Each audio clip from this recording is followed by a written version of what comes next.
After that night, they went home and wrote this poem to memorialize their night. It is called Love We Feel. Dancing with tight arms, savory dinner so sweet, ivory keys at play as smiling eyes come to meet, a celebration of comfort and constant kisses as we sip from the vine growing with time. Rumors of Frank in the distance at the stage as we gain the spotlight from people of age. As notes go dim, our touch so real, skin so soft, and love we feel.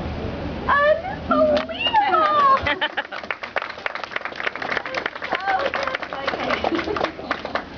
Most of us would go home and just be tired or whatever. These guys go home and write poetry. How cute is that? I don't know if it gets much cuter. I don't know. I think I would call that true love. They respect one another. They care for one another. They, as the days and years, I've witnessed them, it grows richer and deeper. They both have a passion for crazy movies and love watching movies, eating grilled cheese and tomato soup. They both like that. Who knew? And so the neat thing about it is they have a relationship just not based on mutual attraction and chemistry. They have a relationship because they're compatible. And even in their differences, they have learned to so respect one another, and those are really the keys to a lasting marriage. And the neat thing is when I ask them, well, how is your communication? Do you think you're good communicators? Do you communicate the same? Is your love language the same? And they said, yeah, we're good communicators, and we feel like we understand one another.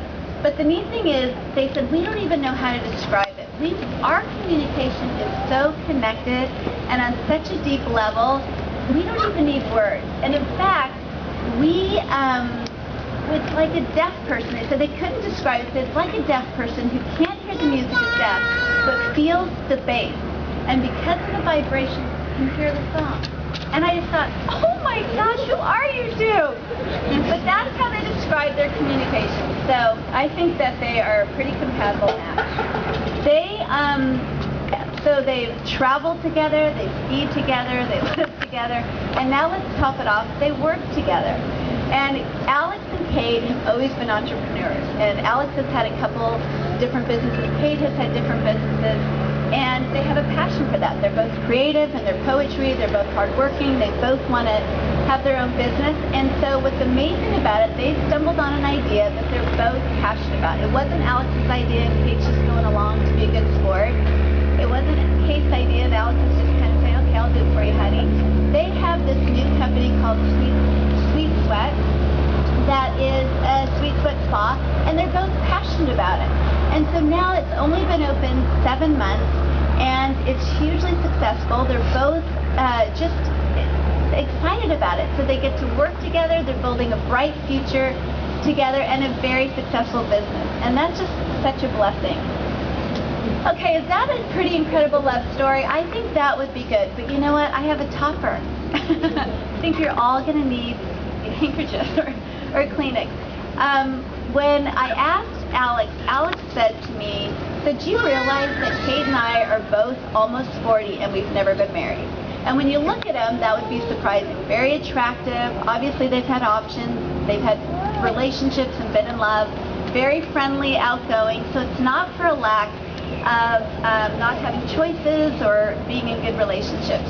But Alex says it was attributable to the fact that he was going to wait for true love. And he was never going to rush in, and he was never going to settle. And Alex's Greek grandmother, Yaya, said when she was in her 80s and close to death, she gave Alex this wise advice. She said, it is better to spend a couple of years with the right person than a lifetime with the wrong. Better to spend a couple of years with the right person than a lifetime with the wrong. Yaya, was that the best advice?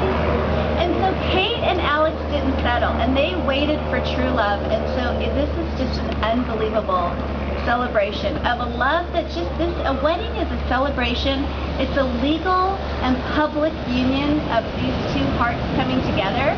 But really, this love and their hearts have been united already. So we're just doing a public declaration of this incredible story that you guys have built for 5 years. And so this is great advice for those who are single. It gives so much hope. Do not settle, do not rush in, and look what we'll get. I'm very hopeful. And I'm so thankful you listened to Yaya. Okay, at this point we're going to have Todd, Kate's brother, come up and do a reading.